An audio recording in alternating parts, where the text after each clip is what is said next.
Ladies and gentlemen, have you ever seen a motorcycle so fast, so furious, and so over-engineered that even the bravest racers were too scared to ride it? Well, let me introduce you to the Moto Guzzi V8, the two-wheeled firecracker from 1955 that roared like a dragon with indigestion and scared more riders than taxes scare my neighbor. Now, this was not your average Italian cafe racer. No. This was a 500 cubic centimeter, 8-cylinder mechanical experiment that looked like it was either going to win a Grand Prix or explode like a toaster in a bathtub. And guess what? Sometimes it did both. But before I dive headfirst into this tale of octane-soaked insanity, smash that subscribe button like it owes you money.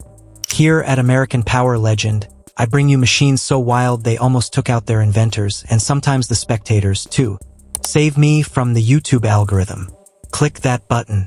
Now, grab your helmet and hold on tight. It's time to meet the Auto Cylindri. How Moto Guzzi declared war on 1950s Grand Prix racing with the V8. So, how do you fight a war in the 1950s Grand Prix scene?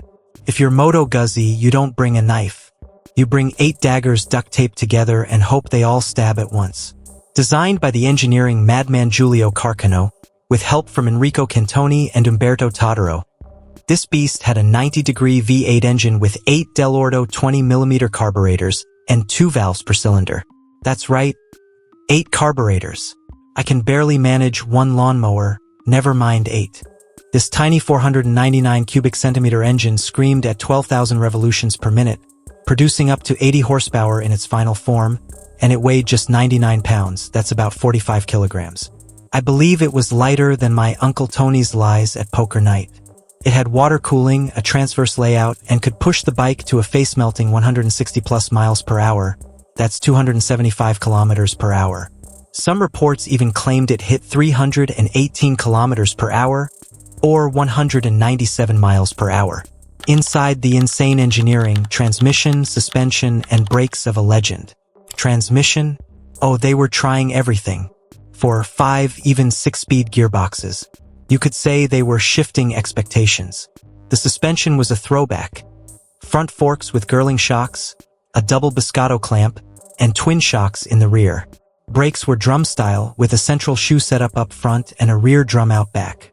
Not bad for the 1950s, but stopping from 160 miles per hour with drum brakes feels like trying to stop a freight train with a firm handshake. The wheels? Skinny little things. Up front, 3.00 by 19 inches, and out back, 3.25 by 20 inches.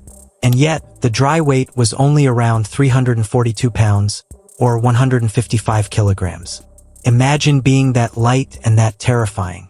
It was basically the Steve Buscemi of motorcycles. The Moto Guzzi V8's mysterious debut and the riders who dared or didn't.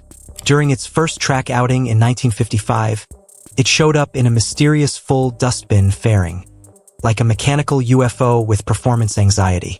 The factory didn't want anyone copying their homework, so they just covered the whole thing like grandma's plastic couch wrap.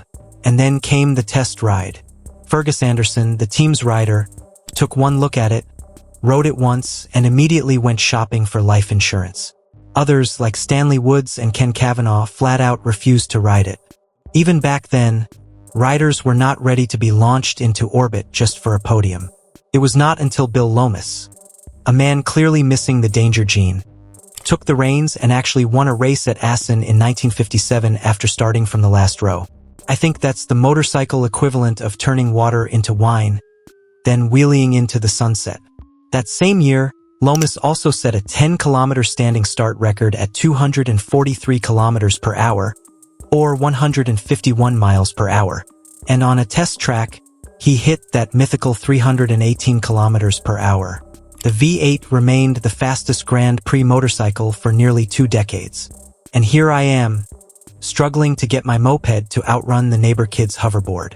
Why the Moto Guzzi V8 was too advanced for its own good. So why did it disappear? Because it was just too much, too soon. It needed 800 sparks per second to run properly.